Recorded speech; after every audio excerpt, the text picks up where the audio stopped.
Oke, saya mulai. Kita bicara tentang gangguan keseimbangan asam basa.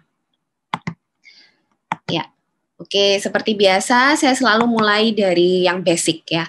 Jadi apa sih itu asam sama basa? Ini kalau kita semua dulu sudah lewat pelajaran kimia, pastinya tahu ya. Jadi asam itu adalah suatu senyawa yang bisa mendonorkan H-nya. Sedangkan kalau basa, dia karena sifat asamnya lebih rendah, dia bisa menerima ion H+.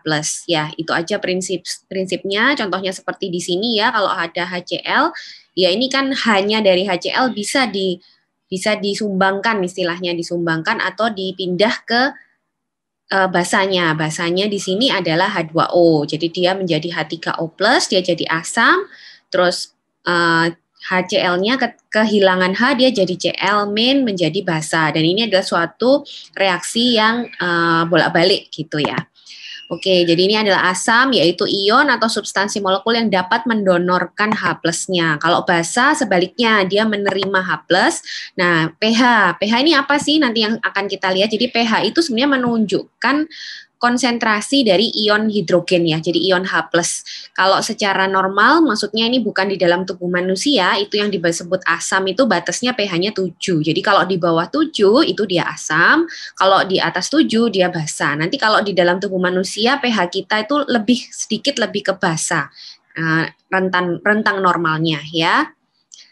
Oke, sekarang fisiologi metabolisme sel. Jadi sebenarnya kita ini tiap hari, sel kita itu tiap hari tentunya metabolisme ya. Jadi menghasilkan energi. Kalau kalian ingat ada metabolisme aerob dan anaerob. Yang aerob biasanya yang basicnya adalah proses glikolisis ya. Tahu sendiri glikolisis tujuannya untuk menghasilkan ATP. ATP itu adalah energi yang digunakan oleh sel kita untuk melakukan kegiatan metabolismenya. Dan ATP atau metabolisme sel ini sangat membutuhkan oksigen. Jadi kalau misalnya dia kekurangan oksigen, dia akan pindah ke yang namanya metabolisme anaerob. Tapi bedanya di anaerob ini yang dihasilkan ATP-nya cuma sedikit. Bandingannya kalau yang aerob itu biasanya dengan oksigen yang cukup, itu ATP yang dihasilkan bisa sampai 38 ATP, tapi kalau anaerob hanya dihasilkan 2. Jadi memang jauh sekali dan terkadang kalau dibiarkan terlalu lama, kondisi metabolisme anaerob ini tidak bisa menopang kehidupan sel tersebut. Karena sangat sedikit sekali ATP-nya. Itulah kenapa kalau pada kondisi hipoksia adalah kondisi yang paling membunuh cepat ya. Karena ini tadi, jadi sel ini tidak bisa hidup lagi kalau misalnya kekurangan ATP gitu. Ya ini prinsip dasar aja. Dan apa hubungannya sama asam basa? Ada ya. Jadi kalau sel itu bernafas sama seperti kita bernafas gitu ya. Kalau glukosa ini kan butuh oksigen itu untuk dipecah menjadi energi. Tujuan akhirnya adalah energi. Tapi jangan lupa ada senyawa-senyawa sampingan yang juga dihasilkan dari reaksi ini, yaitu karbon dioksida dan air. Di mana karbon dioksida ini sifatnya juga nantinya bisa asam di dalam tubuh kita. Jadi memang kalau misalnya regulasi asam basa kita tidak bagus, itu nanti tubuh kita bisa terlalu asam atau malah terlalu basa. Itu yang kita bicarakan hari ini ya. Ini basicnya. Nah, ini adalah prinsip homeostasis. Ini secara umum saya selalu tekankan kalau tubuh manusia itu selalu punya mekanisme secara fisiologis untuk mengembalikan ke balance lagi. Ini ilustrasinya ya. Jadi ilustrasinya di sini adalah seperti timbangan. Intinya kalau ada sesuatu hal yang membuat timbangan itu timpang, satunya lebih tinggi, satunya lebih rendah, pasti ada tubuh kita ini pasti punya respon secara alami. Jadi dia akan punya mekanisme kontrol, autoregulasi yang akhirnya nanti bisa mengembalikan timbangan itu seimbang lagi. Jadi intinya tubuh manusia itu tanpa intervensi apa-apa, dia sudah punya sistem homeostasis yang sangat ajaib ya. Jadi ini juga prinsip kenapa kok asam basa yang benar-benar parah itu baru mengganggu keseimbangan atau benar-benar mengganggu pH tubuh kita. Tapi kalau hanya terganggu sedikit, itu tubuh kita bisa mengatasi dengan homeostasis yang normal atau yang alami. Jadi itu prinsip juga. Oke, nah sekarang kenapa asam basa ini harus seimbang? Memang seberapa pentingnya sih? Nah inilah ya yang saya bilang tadi, jadi di dalam tubuh manusia, di cairan ekstraseluler kita, itu normal pH kita bukan 7, kalau seperti yang tadi in vitro ya, in vitro itu di luar tubuh. Kalau di dalam tubuh kita itu cenderung lebih ke basa. Jadi 7,35 sampai 7,45 ini adalah survival range dari pH normal tubuh manusia. Jadi di range pH ini itu bisa dibilang semua metabolisme sel atau semua kerja enzim, protein dan lain-lain itu optimal. Jadi harus di antara pH 7,35 sampai 7,45. Di sini ada warning kalau sudah di bawah 6,8 berarti dia sangat asam sekali. Atau sangat basa sekali di atas 8, ini keduanya sudah menyebabkan istilahnya sangat mengancam jiwa. Jadi kalau sudah di bawah 6,8 atau di atas 8, itu metabolisme sel atau kerja dari protein dan lain-lain di dalam tubuh kita itu sudah tidak bisa normal lagi. Ya, ini yang kita fokuskan sekarang, kenapa asam basa itu harus seimbang. Nah, itu efeknya ini yang berbahaya. Jadi kalau pH turun, yang paling sering itu biasanya efeknya ke sistem saraf pusat ya. Jadi sistem saraf pusat, saraf itu lebih ke depression kalau pH turun. Jadi kalau terlalu asam, itu otot jantung, terus saraf itu lebih ke depression. Jadi makanya kalau pada saraf itu, kalau orang terlalu asam, pH-nya dia bisa penurunan kesadaran sampai koma. Kalau jantung karena dia ada depresi kontraksi dari jantung, dia bisa menyebabkan bradikardi, lama-lama sudden death ya, atau dia juga bisa menyebabkan aritmia karena pada asidosis ini juga bisa menyebabkan gangguan atau shifting dari kalium dari intrasel ke ekstrasel, jadi terjadi hiperkalemi, juga bisa menyebabkan aritmia. Sebaliknya, kalau pada pH naik atau terlalu basa, itu justru overeksitasi, jadi sarafnya tuh lebih ke over ya, jadi seperti nervous atau ansietas, lalu juga akhirnya kejang, twitching, itu pada kondisi yang basa, jadi yang basa over, sedangkan kalau pH turun atau asam, sistem saraf pusatnya justru tertekan. Efek lain yang nggak kalah penting, dia juga berpengaruh pada kerja enzim, di mana enzim itu adalah protein ya, enzim kita adalah protein, dan enzim ini sangat berpengaruh pada hampir semua metabolisme sel. Jadi di sini dikatakan kalau pH berubah, tidak ada di range yang normal, itu bentuk enzimnya tuh bisa berubah. Ini ilustrasi aja ya. Jadi misalnya substratnya bentuknya seperti ini. Normalnya enzimnya bentuknya seperti ini. Tapi kalau misalnya terjadi perubahan pH, bentuk enzim tuh bisa jadi miring-miring seperti ini. Akhirnya substratnya tuh nggak bisa nempel. Nah, kalau substrat tidak bisa masuk ke dalam enzim, tidak cocok, karena ini adalah reaksi seperti reaksi gembok dan kunci. Kalau misalnya tidak klop, tidak akan terjadi suatu reaksi. Jadi itu sangat bahaya sekali. Bisa terjadi denaturasi enzim. Kalau sudah terjadi denaturasi enzim, dia berubah bentuk seperti itu, akhirnya substratnya tidak bisa melekat di situ. Ini juga sangat berbahaya pada kondisi pH yang ekstrim ya. Kalium tadi sudah saya sebutkan. Jadi kalium ini juga terkait dengan asam basa. Kalau asam, kalium akan shifting keluar sel jadi hiperkalemi, tapi kalau basa kebalikannya, kalium akan shifting ke intrasel akan menjadi hipokalemi. Kedua hal ini, hiperkalemi dan hipokalemi, hal yang berbahaya juga ya. Lalu yang terakhir, asam basa ini juga sangat berpengaruh pada oksigenasi. Kenapa bisa seperti itu? Ya ini ya penjelasannya. Jadi ada kurva seperti ini. Kalau misalnya kondisi itu asam, jadi misalnya ada peningkatan CO2, lalu konsentrasi H+ di dalam darah itu tinggi, ini akan menyebabkan afinitas terhadap oksigen dari hemoglobin. Jadi afinitas itu adalah ikatan dari oksigen ke hemoglobin. Hemoglobin kan kita tahu kalau dia itu adalah pembawa oksigen ya, jadi seperti transporter oksigen untuk membawa ke sel. Nah, kalau kondisi asam, ini oksigen yang melekat di hemoglobin itu dengan mudah akan pindah ke sel. Jadi pada kondisi asam ini justru oksigen itu pindah ke selnya tuh lebih gampang gitu ya. Tapi kalau pada kondisi basa justru sebaliknya, ikatannya tuh lebih kuat antara oksigen dengan hemoglobin. Jadi akan terjadi istilahnya sulit atau hipoksemia secara relatif. Jadi afinitasnya meningkat, unloadingnya justru malah rendah, kebalikan dengan asam. Jadi asam dan basa ini harus seimbang.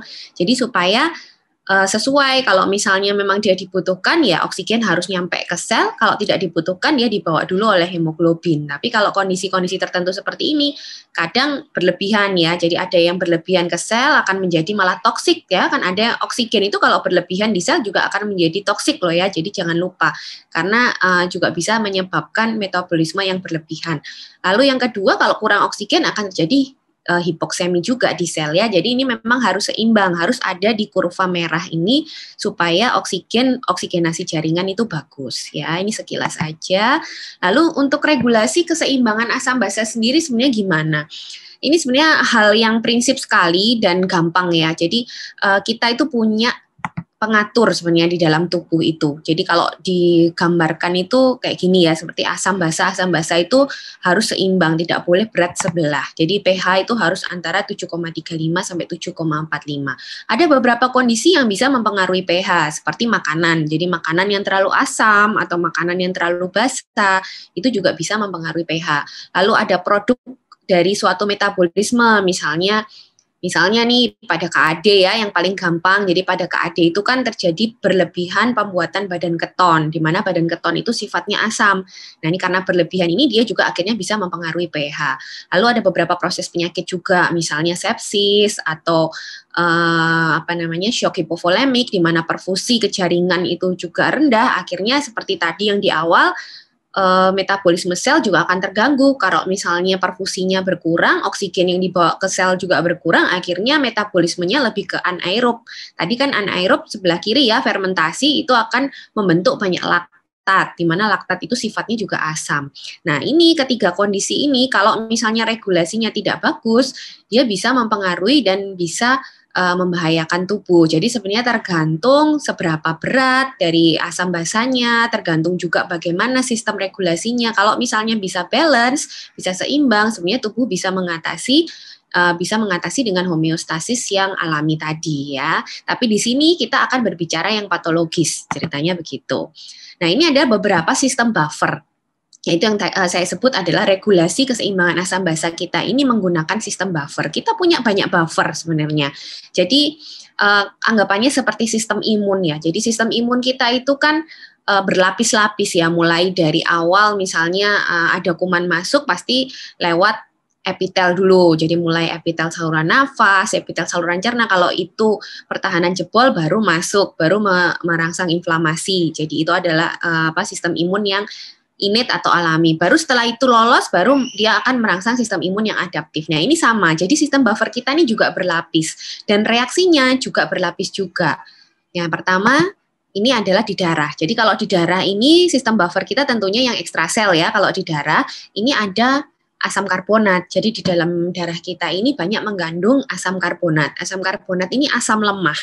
Jadi dia bisa pindah-pindah gitu loh. Ion H plus-nya itu bisa pindah-pindah tergantung kondisi keseimbangan asam basa di darah pada saat itu. Makanya ini dia termasuk buffer karena dia bisa fleksibel. Kalau misalnya terlalu asam, dia akan menjadi basa sebagai buffernya.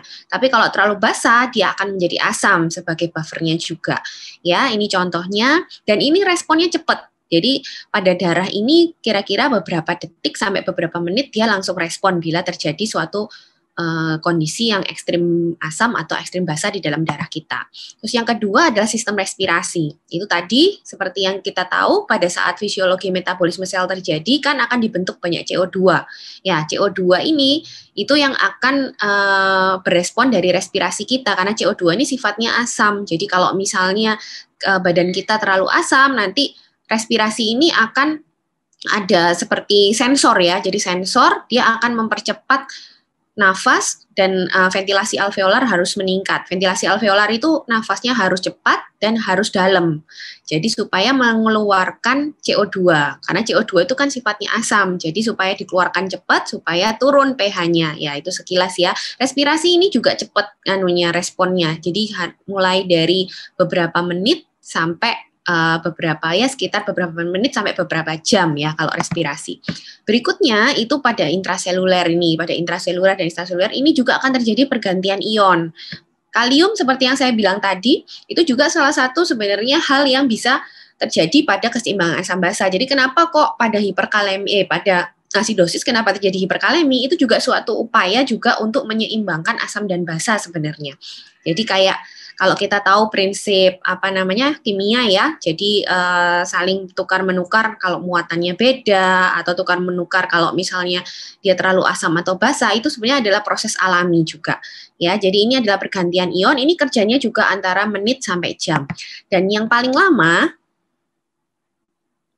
Yang paling lama itu respon dari ginjal. Jadi ginjal ini dikatakan paling efektif, buffer yang paling efektif karena dia bisa membuang asam yang berlebihan, dia juga bisa membuang bikarbonat untuk sebagai basa ya, kalau terlalu basah dia bisa membuang bikarbonat atau dia bisa mensintesis juga bikarbonat kalau terlalu asam kondisinya. Jadi ginjal ini dikatakan paling efektif untuk buffer, tapi kerjanya paling lama. Jadi mungkin responnya itu baru masuk beberapa jam sampai beberapa hari.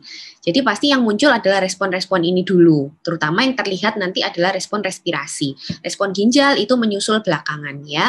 Jadi ini adalah contoh beberapa buffer yang ada di dalam tubuh kita secara alami. Jadi kalau enggak ekstrim sekali, biasanya bisa ditangani sudah sama buffer-buffer ini. Jadi ya pH kita akan normal lagi meskipun kita mungkin minum obat atau makan sesuatu yang terlalu asam atau terlalu basa, kan jarang kita langsung terjadi asidosis atau terjadi alkalosis, pasti sudah ada mekanisme buffer alami yang mengcover itu. Cuma nanti kalau berlebihan baru buffernya tidak bisa mengatasi, ya gampangannya seperti itu ya. Nah ini tadi buffer, jadi buffer itu adalah campuran asam lemah dan basa konjugatnya, jadi dia bisa menstabilisasi pH kalau ada tambahan asam atau basa. Seperti tadi yang saya contohkan ya, bikarbonat ini yang paling banyak di darah. Jadi ini gambaran ininya molekulnya. Jadi dia itu H2CO3. Terus kalau misalnya nanti terlalu asam, dia akan bergeser ke reaksi kanan ini, dia menjadi basa, HCO3- atau bikarbonat ya. Tapi kalau misalnya terlalu basa, dia akan geser lagi menjadi asam bikarbonat ya. Jadi ini adalah suatu reaksi yang bolak-balik terjadi tergantung apa atau tambahan asam atau basa yang ada di darah kita. Yang kedua adalah buffer hemoglobin. Jadi hemoglobin ini juga sama prinsipnya. Jadi di dalam hemoglobin itu kan terjadi ikatan terhadap CO2 dan ikatan terhadap O2 atau oksigen. Dan di sana juga ada enzim carbonic anhydrase. Jadi hampir sama dengan buffer bikarbonat yang ada di darah tadi. Jadi dengan adanya enzim carbonic anhydrase ini bisa terjadi dua reaksi ini. Jadi kalau terlalu asam dia akan menjadi basa, kalau terlalu basa dia akan menjadi asam. Seperti itu ya. Jadi bisa dilihat di sini. Jadi pada waktu dia mengikat CO2 ini juga bisa membentuk basa atau asam tergantung dari keasaman atau basa yang harus dibuffer ya. Yang berikutnya adalah buffer fosfat. Ini dia dominan di intrasel. Kita tahu semua bahwa fosfat itu adalah salah satu ion yang dominan di dalam sel ya. Jadi dominan intrasel. Jadi dia juga sebagai buffer bisa. Contohnya di sini. Jadi misalnya dia bereaksi dengan asam kuat, dia akan menjadi basa. Tapi kalau dia bereaksi dengan basa kuat, dia akan menjadi asam ya. Seperti itu sama ya. Jadi intinya dia H+-nya itu bisa pindah-pindah gitulah. Intinya seperti itu. Yang kedua adalah buffer protein. Buffer protein ini juga penting di dalam sel. Jadi dia sebenarnya intrasel dan ekstrasel, tapi dia dominan juga di dalam sel. Karena di sini dikatakan asam amino itu secara molekul itu juga mudah sekali melepaskan ion H ataupun menangkap H+. Jadi dia juga ternyata bisa sebagai buffer. Jadi ini kalau misalnya ekses free-nya, nah H+-nya dilepas. Kalau misalnya kurang, dia bisa menangkap H+ menjadi basa. Jadi hampir sama dengan H2 buffer bikarbonat tadi. Prinsipnya itu harus molekul yang lemah intinya. Jadi kalau lemah itu kan ikatannya gampang sekali berubah. Jadi H+-nya itu gampang lepas, dia juga gampang menarik H+. Intinya buffer itu harus suatu molekul yang bukan asam kuat dan bukan basa kuat. Itu aja intinya ya. Nah, ini adalah organ-organ yang juga ikut mengatur. Jadi ikut ya tadi itu ya yang sudah kita bahas adalah paru-paru, jelas karena dia bisa meregulasi jumlah CO2 yang keluar masuk, di mana CO2 itu sangat berpengaruh menjadi suatu H2CO3 atau HCO3-. Jadi dia sangat berpengaruh juga untuk meregulasi asam basa. Ginjal juga jelas tadi ya, yang saya bilang dia bisa mengekskresikan H+, dia bisa mengekskresikan HCO3, dia bahkan bisa mensintesis atau mereabsorpsi HCO3. Jadi tergantung kondisi asam basa di dalam tubuh. Yang juga penting di sini adalah tulang ya. Jadi tulang ini ternyata juga bisa sebagai buffer dari kalsium. Jadi kalau misalnya terjadi asidosis yang lama misalnya ya, asidosis kronis misalnya pada orang-orang CKD seperti itu, biasanya kalsium dari tulang ini akan lepas ini ionnya itu untuk mengikat misalnya untuk mengikat asam yang terlalu asam itu tadi, dia menjadi bentuk suatu misalnya kalsium fosfat. Jadi membentuk suatu netral atau basa. Jadi kalsiumnya harus diambil dari tulang. Makanya itu kenapa pada orang-orang asidosis yang kronis itu akan sering terjadi keropos tulang. Itu karena kalsium di dalam tulang ini juga akhirnya seperti tertarik keluar supaya dia menetralkan lagi pH yang ada di darah ya. Jadi tulang ini juga bisa sebagai salah satu organ yang mengatur asam basa juga. Memang terkaitnya sama kalsium ya. Tapi yang paling penting responnya untuk kondisi akut ya, terutama itu paru dan ginjal. Nanti yang akan kita bicarakan dan dasar untuk membaca BGA itu biasanya nanti dari paru dan ginjalnya. Nah ini ringkasan ya. Jadi ini ringkasan, mungkin kalau tadi masih sepotong-potong, ini jadi satu. Jadi misalnya gini, ada metabolisme sel yang menghasilkan asam yang berlebihan, masuk ke dalam darah kan, terus akhirnya di darah ini ada H2CO3, tapi karena terlalu asam, lalu H+-nya ini akan dilepas oleh H2CO3 tadi menjadi HCO3- sebagai buffer, di mana HCO3- ini sifatnya basa. Setelah itu dia akan ke ginjal, tergantung nanti kalau misalnya sudah maksudnya kalau kondisinya masih asam, HCO3-nya nggak akan dibuang sama si ginjal, tapi ginjalnya akan membuang H+ saja. Tapi kalau misalnya sudah terlalu basa, biasanya HCO3-nya juga bisa dibuang lewat ginjal. Jadi ini adalah pengaturan secara alami ya. Jadi ini setelah ini misalnya H+-nya sudah dibuang di ginjal, akhirnya darah ini menjadi lebih basah kan ya dibanding sebelumnya, lebih basah, nanti akan berulang lagi siklusnya. Kalau misalnya dia terlalu basah, gimana paru-parunya misalnya? Ya paru-parunya mungkin CO2-nya jangan banyak dilepas, karena CO2 kan sifatnya asam untuk menetralkan, jadi dia nggak boleh terlalu akhirnya nafasnya tidak harus yang cepat dan dalam itu tadi. Ya itu adalah pengaturan dari sistem-sistem regulasi asam basa. Jadi sekilasnya sih seperti itu ya. Sebenarnya mudah sih kalau tahu prinsipnya, yang penting mana yang asam, mana yang basa. Kalau kelebihan asam ya asamnya dibuang, basanya ditahan. Kalau kelebihan basa ya basanya yang dibuang, asamnya ditahan. Udah prinsipnya itu aja. Lalu pemeriksaan untuk menilai cuma satu ya, analisis gas darah. Cuman sayangnya analisis gas darah ini pertama invasif sekali ya. Invasif dan skillful, butuh skill yang tinggi juga untuk melakukan analisis gas darah. Mungkin yang sudah lewat dokter sudah lulus dokter mestinya sudah pernah ya melakukan BGA ini, dan sangat-sangat tidak mudah. Tapi memang ini sementara ini adalah satu-satunya cara untuk melihat kondisi pH di dalam tubuh kita. Nah, yang saya harapkan ke depannya sih ada alat yang non-invasif. Jadi kita nggak perlu berkali-kali melakukan BGA, tapi kita bisa mendeteksi pH dan kondisi asam basa di dalam tubuh pasien. Itu mungkin sangat-sangat membantu. Jadi indikasi dari BGA atau analisis gas darah itu supaya bisa melihat asam basa jelas ya. Tapi selain itu dia juga bisa berguna untuk melihat oksigenasi dan ventilasi, karena memang terkait sekali dengan paru-paru tadi ya, karena paru-paru di sini salah satu organ yang meregulasi keseimbangan asam dan basa. Jadi semua kondisi sesak, semua kondisi yang berhubungan dengan oksigenasi, ventilasi itu adalah indikasi dilakukan BGA sebenarnya idealnya.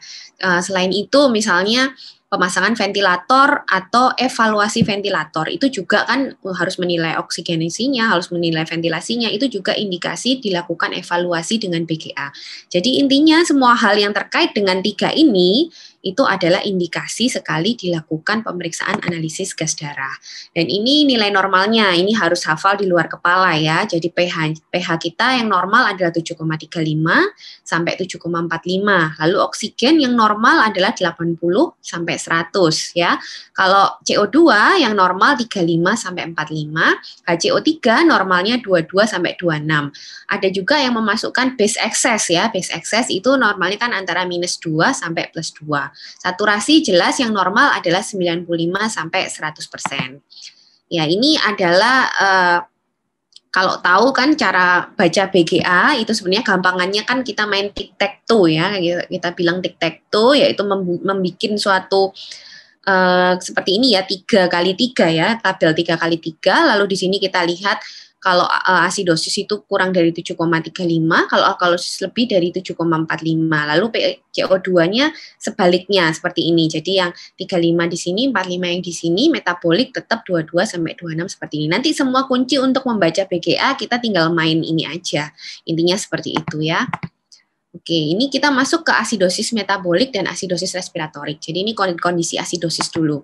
Ya, jadi kondisi asidosis metabolik itu gejala, sebenarnya ada gejalanya ya. Kalau misalnya ada tempat yang tidak memiliki BGA, mungkin harus lebih jeli untuk menilai ini kondisi asidosis atau bukan. Yang paling sering memang disertai mual muntah, diare, terus biasanya ada respirasi atau sistem pernafasan pola Kussmaul itu yang paling khas ya. Jadi jelas sekali orangnya itu nafasnya cepat dan dalam.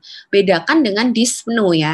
Jadi ini adalah tachypnea, bukan dyspnea. Kalau dyspnea itu orangnya terlihat nafasnya itu sampai ada gangguan apa dulu kalau dibilang retraksi ya, retraksi. Jadi benar-benar itu gangguan dari paru-paru. Tapi kalau Kussmaul ini enggak. Dia hanya cepat dan dalam aja. Intinya dia seperti itu artinya dia berusaha mengeluarkan CO2 sebanyak mungkin karena CO2 itu kan sifatnya asam, sedangkan dia mungkin pH-nya sangat asam. Jadi kompensasinya itu dengan cara Kussmaul itu tadi. Ini yang paling banyak bisa dikenali sebenarnya asidosis metabolik ini. Kalau ada BGA-nya lebih baik ya, jadi hasilnya biasanya pH-nya jelas asidosis, jadi kurang dari 7,35. Nah, karena dia metabolik, itu artinya yang berperan kan ginjalnya. Kalau ginjalnya berperan, itu berarti bikarbonat yang basanya itu akan rendah. Karena bikarbonat ini kan sifatnya basa. Kalau dia asidosis, berarti dia kekurangan basa. Jadi HCO3-nya akan kurang dari 22, atau BE-nya akan kurang dari -2. Sorry, itu -2 ya maksudnya. Nah, penyebabnya apa aja? Jadi kalau pada asidosis metabolik, ini kita harus bedakan. Ada asidosis metabolik yang anion gap-nya tinggi, ada asidosis metabolik yang anion gap-nya normal atau rendah. Ini harus dibedakan karena sangat berpengaruh pada terapi atau tata laksana ya. Jadi kalau anion gap ini artinya ada suatu asam tambahan yang ada di situ. Jadi anion gap ini kita bisa cari bedanya dengan yang satunya. Misalnya seperti ini kayak tadi yang saya jelaskan KAD. Laktik asidosis laktat ya pada kekurangan perfusi tadi. Ini kedua hal ini jelas ada asam tambahan yang dihasilkan berlebihan. Jadi pada KAD jelas karena ada badan keton yang berlebihan. Kalau pada asidosis laktat yang berlebihan ini adalah produksi dari asam laktat akibat metabolisme anaerob tadi. Jadi ini ada berlebihan kan produksinya. Itu artinya anion gap-nya akan meningkat karena ada tambahan asam-asam yang seharusnya tidak ada ini. Nah, beda dengan asidosis metabolik karena kehilangan bikarbonat. Seperti tadi kan, kalau bikarbonat itu kan sifatnya basa. Jadi kalau kekurangan atau kehilangan banyak basa, juga akan menjadi asam.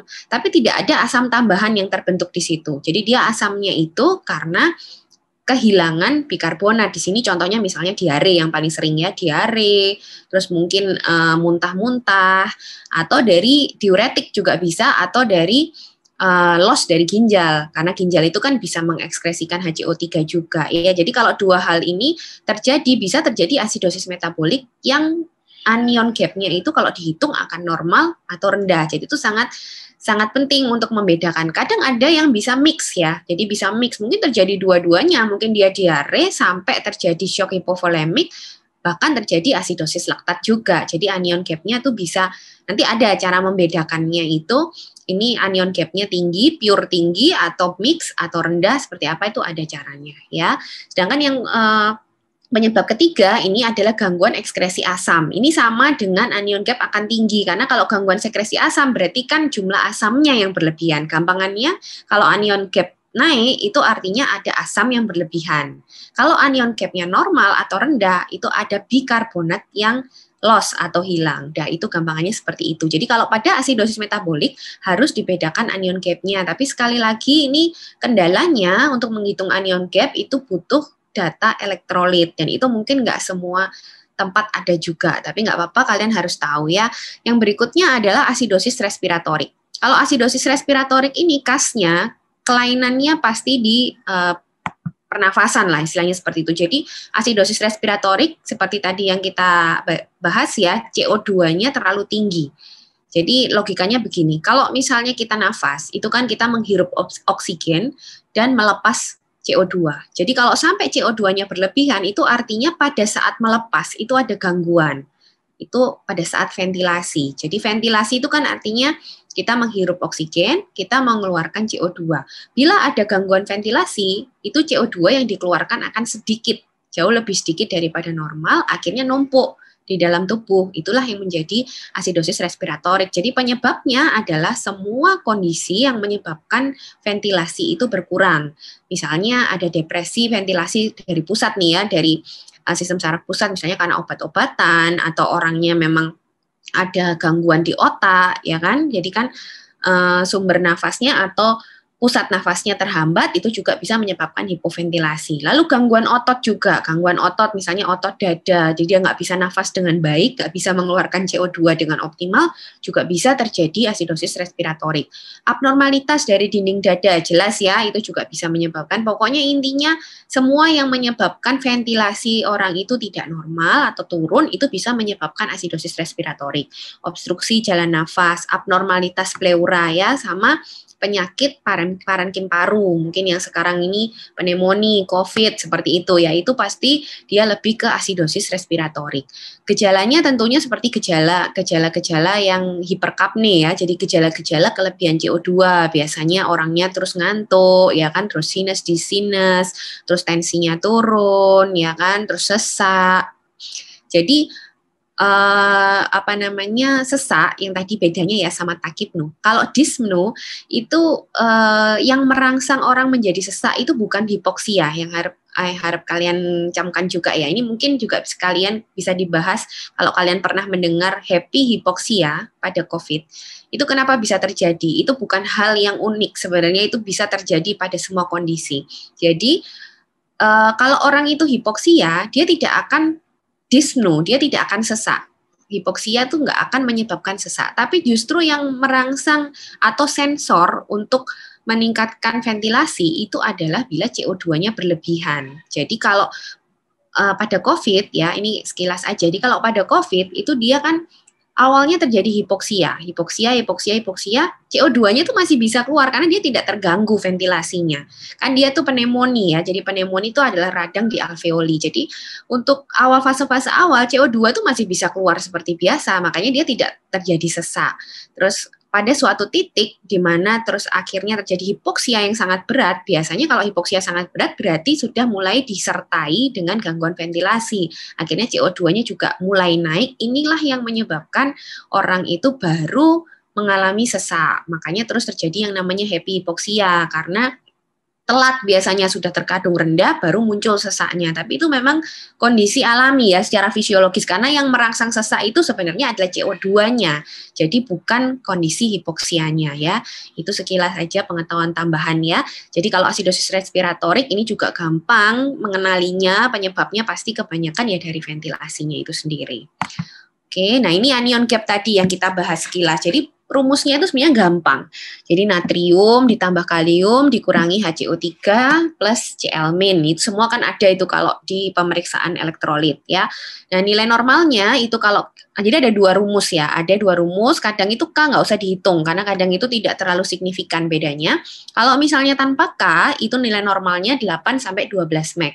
Tapi kalau dengan K itu 12 sampai 16 meg, tergantung kalian mau ngitung pakai yang mana. Nah, ini tadi kalau high anion gap itu artinya asamnya yang berlebihan. Contohnya pada asidosis laktat, pada KAD, pada ESRD, pada biasanya keracunan alkohol ya, keracunan metanol, keracunan etilen glikol, dan keracunan salisilat. Kalau normal ini basanya yang berlebihan keluar. Jadi misalnya pada diare, terus pada gangguan ginjal ya, atau penggunaan diuretik, nah seperti itu. Jadi harus bisa membedakan yang mana yang high anion gap, yang mana yang normal. Ini kalau ada bisa dihitung anion gapnya, ini sangat-sangat membantu menentukan penyebab sekaligus tata laksananya ya.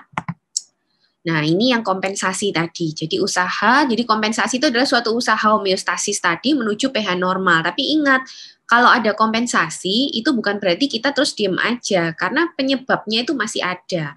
Karena kompensasi itu juga ada batasnya ya. Jadi kalau sampai kompensasi, jadi contohnya gini, misalnya orang KAD nih, orang KAD bagus ya kondisi parunya, dia bisa kompensasi dengan baik, kusmol sekali.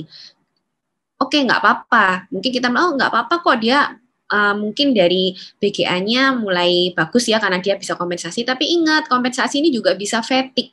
Jadi kalau nafasnya terlalu cepat dan dalam seperti itu terus-menerus, suatu saat dia akan terjadi muscle fatigue. Dimana kalau muscle fatigue, pernafasannya lama-lama akan turun, justru akan terjadi gagal napas akut dan malah terjadi asidosis mix karena ditambah asidosis respiratorik. Jadi kompensasi di sini bukan sebagai clue kalau kita harus diem aja. Justru kalau ada kompensasi ini kita harus segera atasi penyebab supaya tidak jatuh ke kondisi dekompensasi ya. Nah, ini kalau pada asidosis ini gampang sih di logika aja. Nih contohnya kalau misalnya terlalu berlebihan H+-nya ya sudah berarti paru-parunya harus mengeluarkan CO2 kan karena CO2 itu sifatnya asam. Jadi dia harus meningkatkan respiratory rate untuk mengeluarkan CO2. Lalu apa yang dilakukan ginjal? Ya ginjal mensekresi H+ yang berlebihan atau dia menahan bikarbonat. Jadi bikarbonat itu tidak boleh dikeluarkan karena bikarbonat sifatnya basa. Ya udah intinya itu aja. Jadi paru-parunya membantu dengan mengeluarkan CO2, HCO3-nya ditahan. Jadi jangan sampai turun, tapi dia hanya mengeluarkan H+ aja dari ginjalnya. Udah itu gampangannya seperti itu. Nah, kompensasi ada 3. Jadi ada yang bisa full kompensasi, ada yang hanya parsial, ada yang tidak bisa kompensasi sama sekali. Bedanya apa? Lihat pH-nya aja. Jadi kalau kompensasinya full, itu CO2-nya dia akan turun ya otomatis karena ini kan mengeluarkan CO2. HCO3-nya dia juga akan turun ya karena dia kan menurunkan kok turun ya. Ya, terus pH-nya itu akan normal kalau fully compensated ya. Kalau fully compensated ini dia akan normal pH-nya. Tapi kalau parsial itu meskipun terjadi kompensasi tapi pH-nya belum sampai ke rentang normal. Jadi dia hanya parsial aja. Kalau tidak terkompensasi itu tidak ada perubahan. Intinya itu CO2-nya ya tidak turun, pH-nya juga masih rendah, itu berarti dia tidak terkompensasi. Kalau asidosis respiratorik sama, bedanya kan kalau asidosis respiratorik ini kan berlebihan CO2-nya. Ya kan, berlebihan CO2-nya, HCO3-nya harus dinaikkan untuk menetralkan kondisi asamnya kan gitu ya. Jadi pada asidosis respiratorik CO2-nya ini naik, HCO3-nya juga naik. Nah, sama kalau full compensated itu pH-nya sudah normal, kalau partial compensated pH-nya turun, kalau tidak terkompensasi, pH-nya juga masih turun, tapi HCO3-nya belum naik untuk mengkompensasi. Karena kan kalau asidosis respiratorik, itu yang mengkompensasi adalah HCO3. Kalau tadi asidosis metabolik, ini HCO3-nya yang turun, yang mengkompensasi adalah CO2. Jadi CO2-nya harus turun supaya terkompensasi. Tapi kalau dia tidak terkompensasi, CO2-nya masih tetap di kondisi seperti itu ya. Oke, berikutnya adalah alkalosis. Ini kebalikannya aja. Jadi alkalosis juga ada metabolik, ada respiratorik. Kalau alkalosis metabolik itu intinya kalau alkalosis seperti tadi saya bilang itu sarafnya lebih ke hipereksitasi ya. Jadi terjadi dysrhythmia, terus confusion, orangnya kayak lebih ke gelisah seperti itu ya, terus ada twitching, jadi ada kesemutan mungkin di tangan kakinya, ada tremor, ada kram, jadi lebih ke hipereksitasi dari saraf itu pada alkalosis, baik alkalosis metabolik maupun alkalosis respiratorik. Sekarang kita lihat penyebabnya. Jadi kalau alkalosis metabolik, itu kan basanya terlalu banyak ya, jadi basanya terlalu banyak, justru dia asamnya yang kurang. Nah, ini biasanya terjadi pada kehilangan asam. Yang paling sering itu pada kondisi muntah berat atau penggunaan nasogastric tube yang lama, NGT yang lama, itu kan asamnya bisa ikut hilang ya. Jadi mual, muntah, diare. Kalau diare itu lebih ke bikarbonatnya yang hilang. Tapi kalau vomiting atau muntah lebih ke asamnya yang hilang, akhirnya terjadi alkalosis karena di lambung kita kan banyak asamnya ya. Jadi kalau banyak muntah itu lebih ke terjadi kekurangan asam atau penggunaan diuretik juga. Itu di sini adalah terjadi depresi atau kekurangan asam. Lalu, nah ini dibedakan ternyata. Jadi klorid atau klorid di sini, klorid itu berhubungan sangat berhubungan dengan asam. Jadi kalau misalnya asam itu hilang, klorid itu akan mengikuti asam. Jadi kalau kalian tahu, klorid itu kan ion negatif, asam itu ion positif. Jadi kalau asamnya, saya dia menarik gitu loh. Jadi H+ itu akan menarik Cl-. Jadi kalau misalnya H+-nya keluar, Cl- itu akan ngikut keluar. Jadi di sini dibagi dua, ini klorid responsif atau klorid resisten. Ini terlalu apa namanya spesialistik sebenarnya ya. Ini kita harus mengecek kadar dari klorida di urin. Tapi sebenarnya ini di apa namanya di praktek-praktek sehari-hari jelas nggak bisa. Kita aja juga belum tentu ada di semua tempat juga pemeriksaan ini. Tapi yang penting kalian ingat aja kalau ada terjadi muntah atau terjadi penggunaan diuretik yang berlebihan lalu terbaca di situ adalah alkalosis metabolik, kemungkinan besar ya klorid responsif karena dia klorid itu akan hilang bersama dengan H+. Ini nanti terkait dengan tata laksana. Jadi kalau klorid responsif itu ya tinggal diberikan NaCl misalnya. Jadi diberikan infus klorid juga seperti itu. Nah, sebaliknya kalau yang klorid resisten ini artinya dia tidak kloridnya atau asamnya tidak berlebihan, tapi kebanyakan basa. Nah, ini biasanya kalau kebanyakan basa ini terjadi pada kondisi-kondisi gangguan hormon, seperti hiperaldosteron. Ya, hiperaldosteron itu karena kalau kita jelaskan lagi, aldosteron itu sifatnya dia bisa menahan natrium, lalu membuang kalium dan membuang bikarbonat. Jadi kalau misalnya hiperaldosteron, dia bikarbonatnya akan kebalik, sorry. Jadi kalau aldosteron itu dia akan menahan natrium dan membuang kalium seperti itu ya. Jadi terjadi hipokalemi kan kalau pada hiperaldosteron. Nah, itu kalau aldosteron ini dia juga menahan bikarbonat. Jadi terjadi alkalosis metabolik di sini ya. Jadi kalau yang ini adalah kehilangan asam, ini kelebihan bikarbonat. Nah, kalau hipertensi memang kita mikirnya ke arah hiperaldosteron, tapi kalau tensinya normal atau cenderung turun, kita mikirnya ke kelainan di tubulus ginjal. Ada yang namanya Bartter syndrome, ada yang namanya Gitelman syndrome. Jadi kalau pernah dengar, Bartter itu gangguan di tubulus loop of Henle. Jadi dia seperti efek dari furosemid. Jadi furosemid itu menyebabkan Bartter. Kalau Gitelman efeknya seperti pada efek diuretik tiazid. Kalau kalian tahu, jadi keduanya ini bisa menahan bikarbonat semua. Jadi bisa mengeluarkan kalium, tapi dia menahan bikarbonat. Jadi terjadi alkalosis metabolik di sini. Yang berikutnya adalah respiratory alkalosis. Kalau respiratory alkalosis, itu mudahnya kebalikannya dari hipoventilasi tadi. Jadi dia lebih ke hiperventilasi. Ya biasanya yang khas di sini kalau hiperventilasi itu pada orang-orang secara psikogenik ya biasanya. Jadi orang-orang yang panik attack seperti itu biasanya nafasnya cepat ya, itu terjadi respiratory alkalosis. Atau pada orang sepsis ya, kalau pada sepsis kan terjadi tachypnea seperti itu. Nah, itu juga menyebabkan alkalosis respiratorik. Jadi kalau alkalosis respiratorik itu artinya CO2-nya terlalu banyak yang keluar. Jadi kan CO2 itu sifatnya asam, jadi kalau terlalu banyak yang dikeluarkan karena hiperventilasi, maka akan menaikkan pH menjadi lebih basa. Jadi semua kondisi yang menyebabkan hiperventilasi bisa menyebabkan terjadinya alkalosis respiratorik. Jadi kebalikan dengan asidosis respiratorik tadi ya.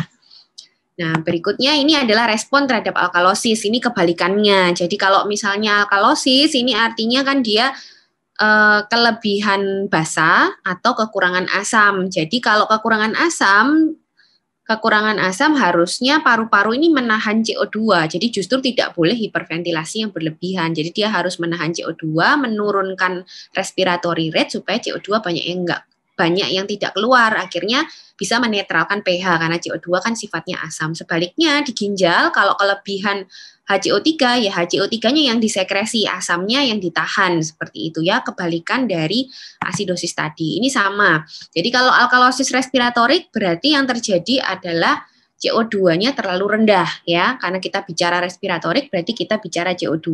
CO2-nya terlalu rendah. Akhirnya kompensasinya HCO3-nya juga harus diturunkan. Ya, kan kompensasinya adalah ginjalnya. Jadi HCO3-nya karena CO2-nya terlalu rendah, kan dia berarti sifatnya terlalu basa. Jadi HCO3 juga tidak boleh banyak-banyak di dalam tubuh. Jadi harus banyak yang dibuang supaya menetralkan lagi. Sama prinsipnya kalau full kompensasi itu pH-nya sudah normal, kalau parsial pH-nya belum normal. Kalau tidak terkompensasi, HCO3-nya tidak turun, ya pH-nya juga jelas nggak normal. Berikutnya kalau alkalosis metabolik sama, kalau kita bicara metabolik kita berarti bicara HCO3. Berarti kalau alkalosis metabolik artinya HCO3-nya berlebihan, makanya ini tinggi semua. Nah, karena dia sifatnya basa, nah CO2 ini juga harus ditingkatkan supaya sifat asamnya bisa menetralkan. Jadi tidak boleh nafasnya tidak boleh cepat-cepat, tidak boleh terlalu ventilasinya justru diturunkan ya respiratory rate-nya. Sama kompensasinya bisa full, bisa parsial, bisa tidak terkompensasi. Nah, ini ringkasannya. Jadi ini ringkasannya kalau asidosis, ini kalau metabolik ya, kalau metabolik kita bicara HCO3. Jadi diingat-ingat kalau metabolik kita bicara HCO3. Jadi kalau ada asidosis berarti HCO3-nya pasti rendah. Akhirnya kalau rendah dia akan menyebabkan pH turun kan ya. Nah, kompensasinya adalah respiratoriknya. Dia harus menurunkan CO2 juga karena sudah asam ini di sini. CO2 harus dikeluarkan supaya asamnya berkurang. Sedangkan untuk ginjal dia harus menahan HCO3 tapi mengeluarkan H+. Ya, seperti itu sama dengan yang lain. Untuk alkalosis metabolik juga sebaliknya, HCO3-nya berarti berlebihan. Kalau berlebihan pH-nya naik kan sifatnya basa. Asam yang ada di paru ini CO2 tidak boleh dikeluarkan karena dia sifatnya asam untuk menetralkan. Nah, yang kelebihan HCO3-nya dikeluarkan atau dibuangnya lewat ginjal, asamnya yang nggak dibuang. Jadi ini adalah kebalikan ya. Kalau respiratorik kita bicara CO2. Jadi kalau asidosis respiratorik berarti CO2-nya berlebihan. Kalau CO2-nya berlebihan, HCO3-nya nggak boleh dibuang karena HCO3 ini sifatnya adalah basa, dia menetralkan. Jadi kompensasi di ginjalnya HCO3-nya ditahan, ya. Kalau alkalosis respiratorik artinya CO2-nya terlalu sedikit. Karena terlalu sedikit akhirnya sifatnya jadi basa kan, untuk basa. Nah, HCO3 yang juga sifatnya basa harus dikeluarkan jadi untuk mengurangi beban basanya sehingga di ginjal HCO3-nya yang dibuang, H+-nya yang ditahan ya. Semoga paham di sini. Nah, sekarang langkah-langkah membaca analisis gas darah seperti yang saya bilang tadi dengan menggunakan tic-tac-toe ya. Ini yang paling gampang. Jadi ini yang harus diingat, yang beda arah cuma CO2 ya. Jadi pH ini 7,35 sampai 7,45. Kalau respiratoriknya kita balik. Jadi 35-nya yang di sini, 45-nya yang di sini. Kalau HCO3-nya juga sejalan 22 sampai 26. Jadi cuma PCO2-nya aja yang kebalik ya. Yang harus kita lihat pertama adalah pH-nya nanti. pH-nya berapa? Lalu setelah itu kalau pH-nya itu bisa dilihat juga dari PO2 dan saturasi untuk melihat kondisi oksigenasinya.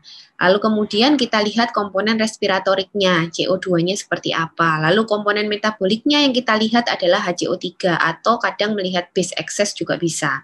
Setelah itu kita lihat penyebab primernya. Gimana caranya? Nanti kita lihat. Dan yang terakhir kita lihat apakah ada kompensasi. Oke.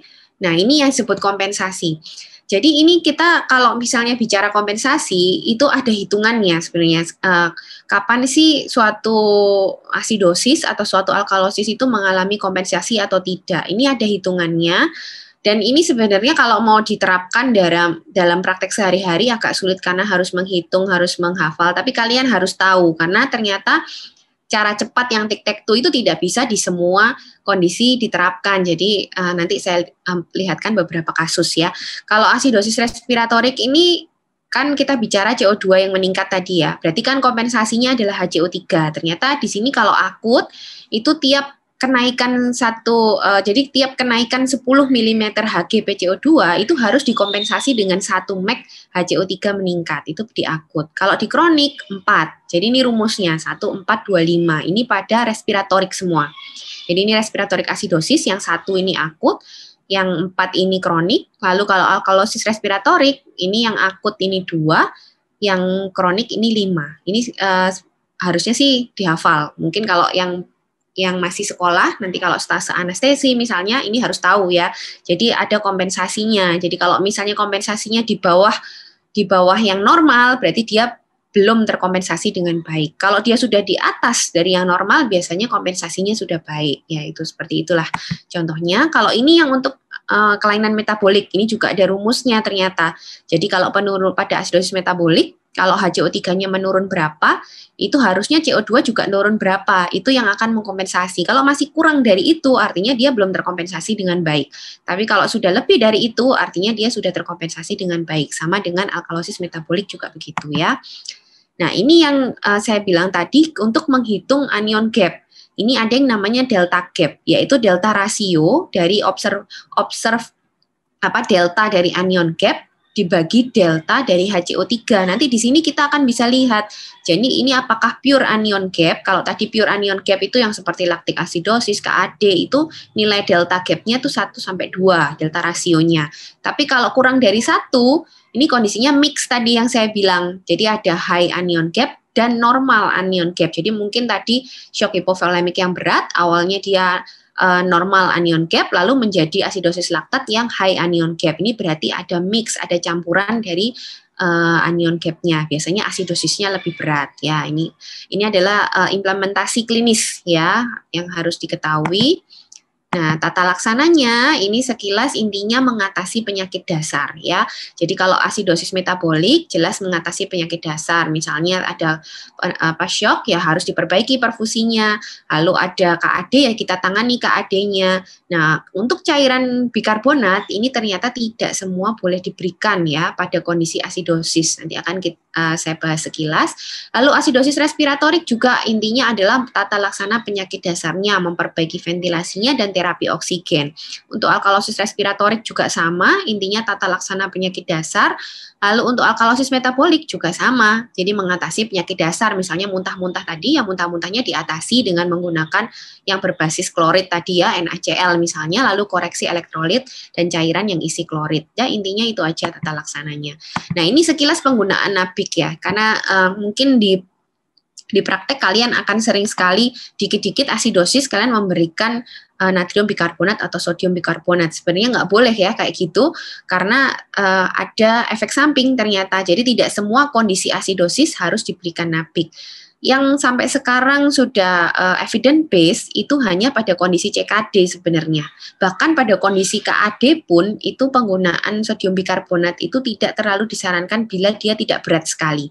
Ya itu harus diingat-ingat, jadi tidak semua harus menggunakan bikarbonat karena bikarbonat ini juga bisa efek sampingnya banyak, salah satunya menyebabkan hipertonisitas, hiperosmolaritas, ya. Terus dia kalau koreksi asidosis akut, bahaya hipoksemi, hiperkapni, asidosis intrasel malah semakin tidak terkendali. Nah, indikasinya terutama hanya untuk pada asidosis metabolik yang berat. Dan di sini catatan yang penting adalah ventilasinya harus baik. Kenapa? Karena pada bikarbonat, itu kalau kalian ingat tadi reaksi bikarbonat itu nanti akan menjadi CO2 plus H2O.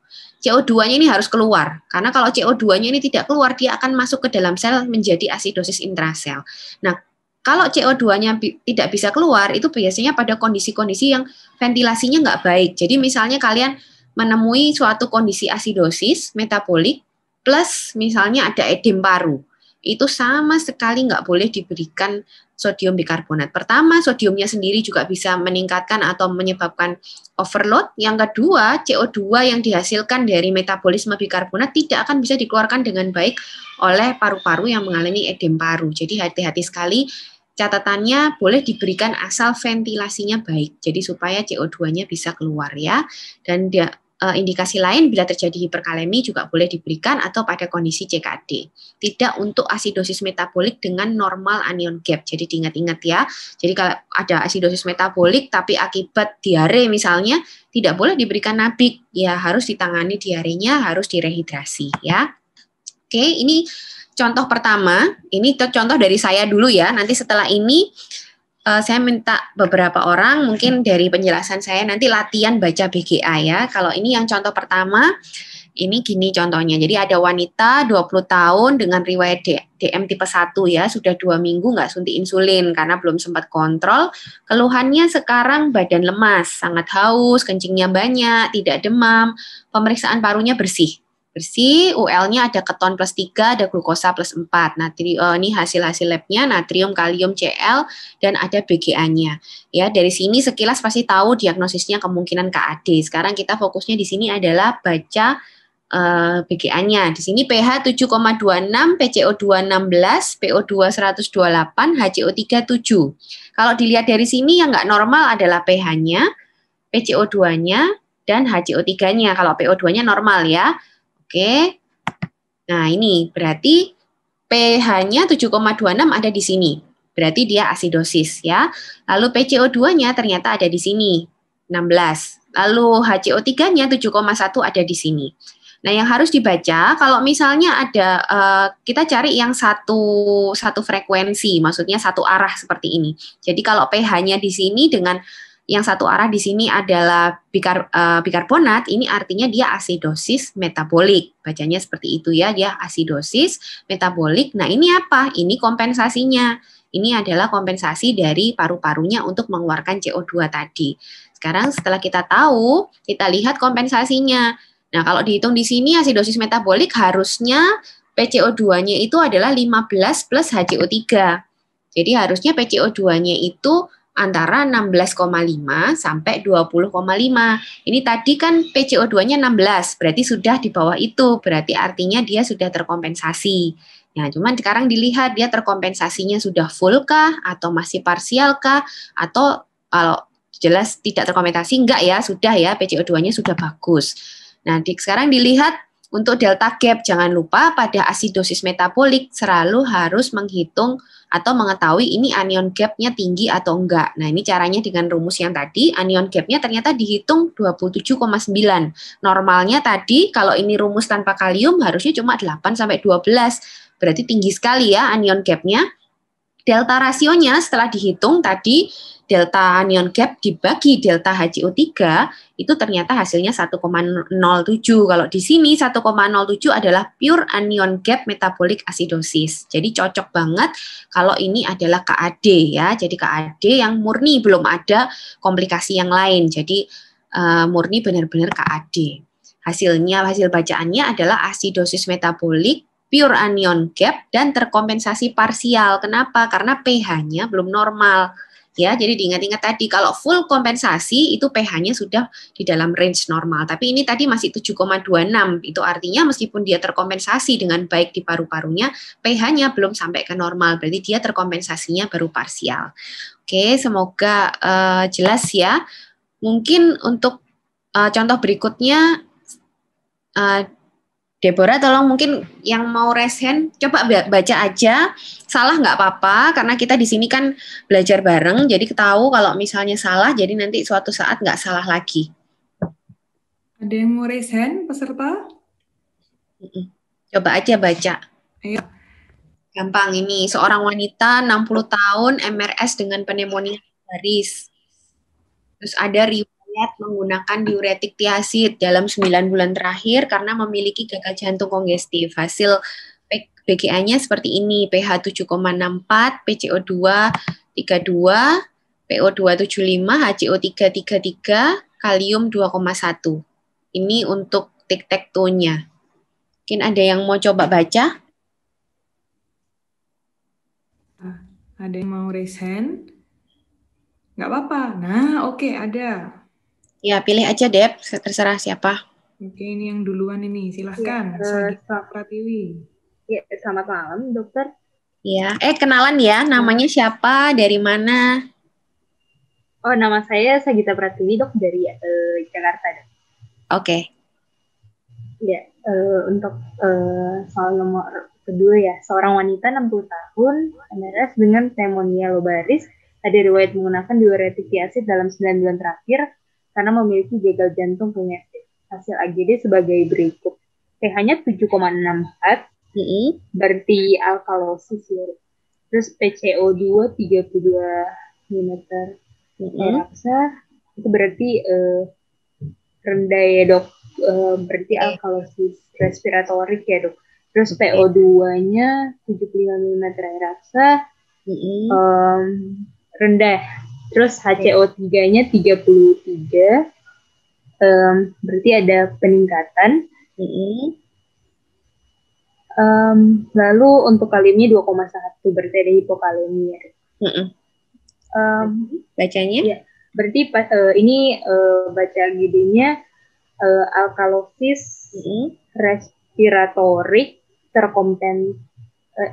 alkalosis respiratorik terkompensasi sebagian ya. Oke. Alkalosis respiratorik terus alkalosis respiratorik terkompensasi sebagian ya dok dengan hipokalemia. Ini kita bisa lihat di sini.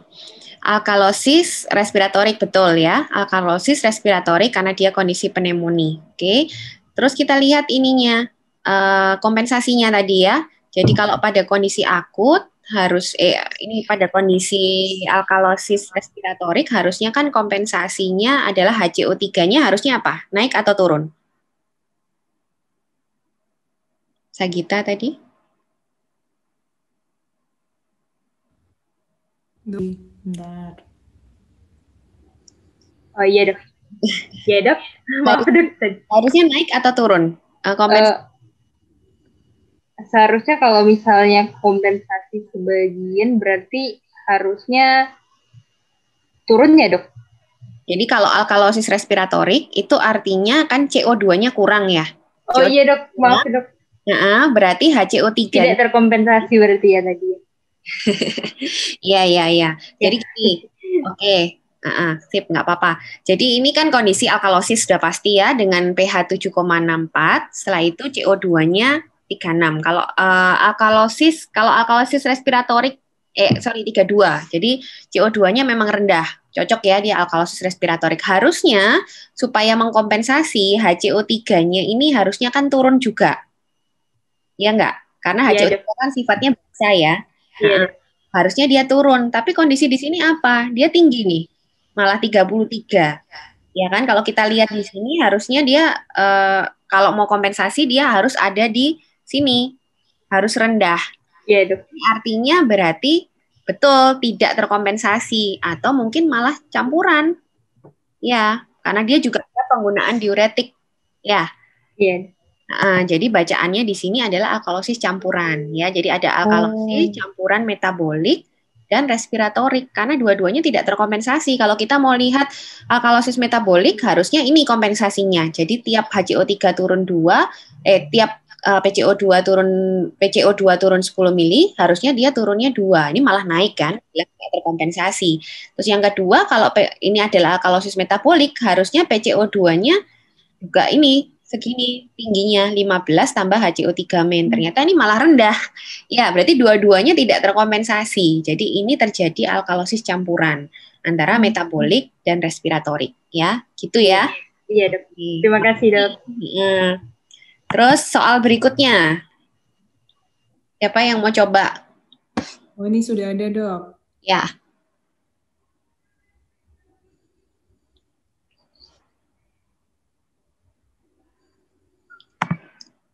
Siapa, Dep? Atas nama Yudi Tando. Oke. Sudah unmute. Silakan.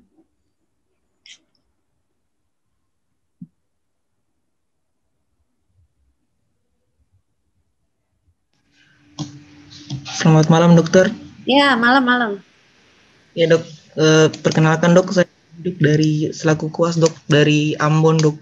Iya, jauh banget. Oke, silakan. Ya, dok. Kuliah dari hasil AGD-nya, dok, termasuk asidosis. Oke.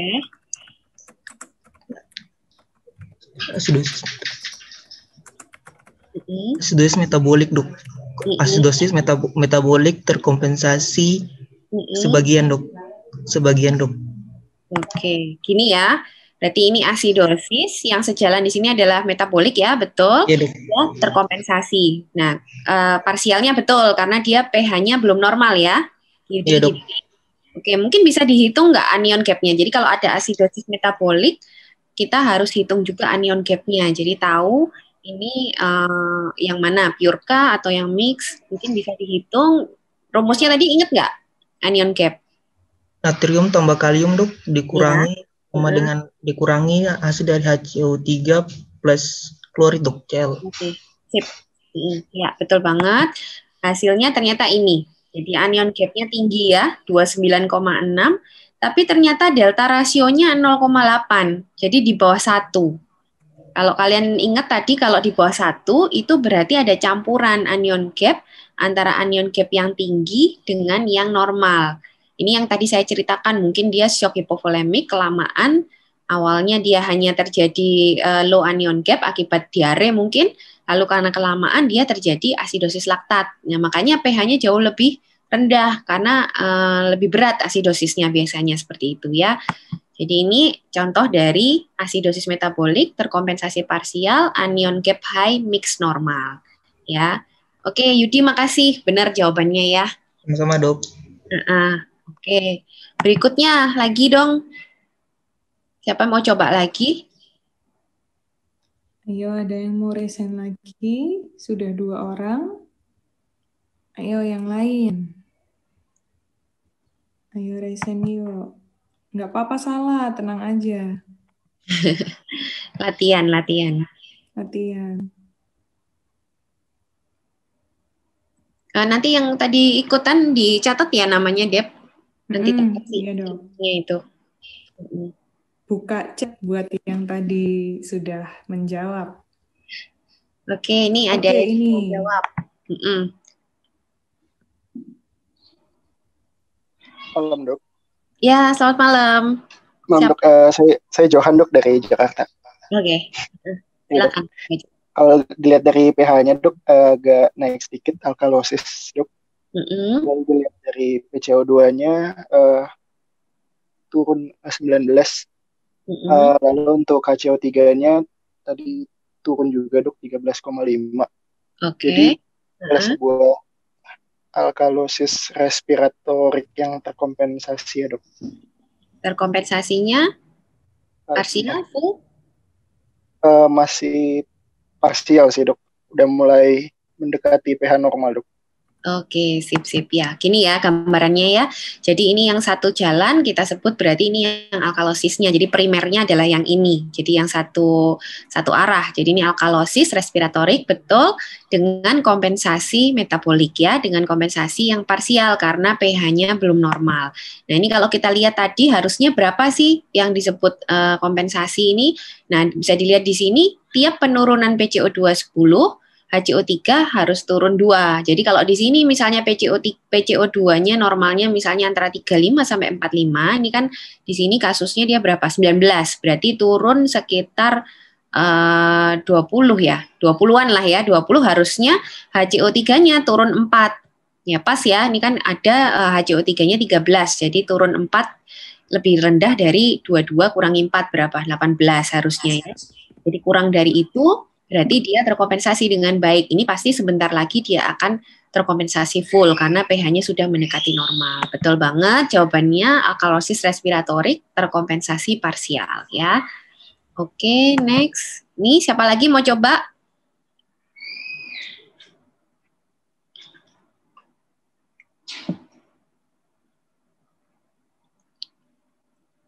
Oke. Ada lagi? 5 orang ya dok ya, ini sudah 3 ya. Iya. Ini kurang 2 soal. 2 lagi.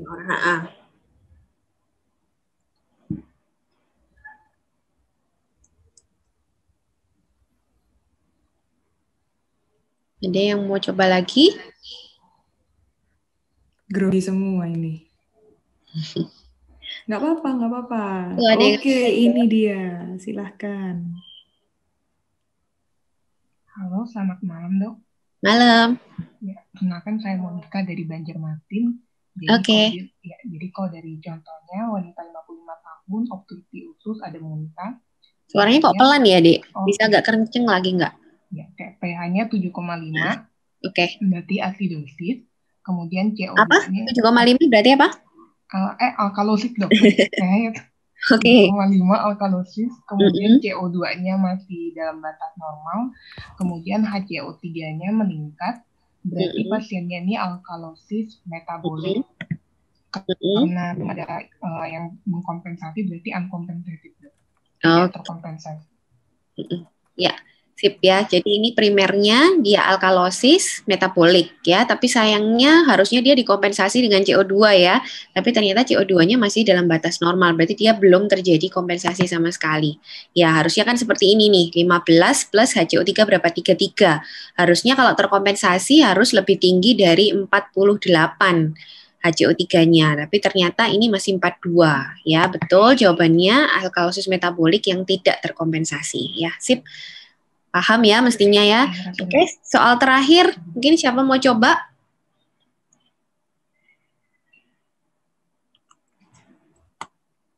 Please. Oke, ini dia. Ya. Selamat malam, Dok. Ya, malam. Perkenalkan, saya Agustina. Izin menjawab ya, Dok. Oke. Seorang laki-laki usia 70 tahun dengan PPOK. pH-nya 7,36. PCO2-nya itu dia terjadi peningkatan.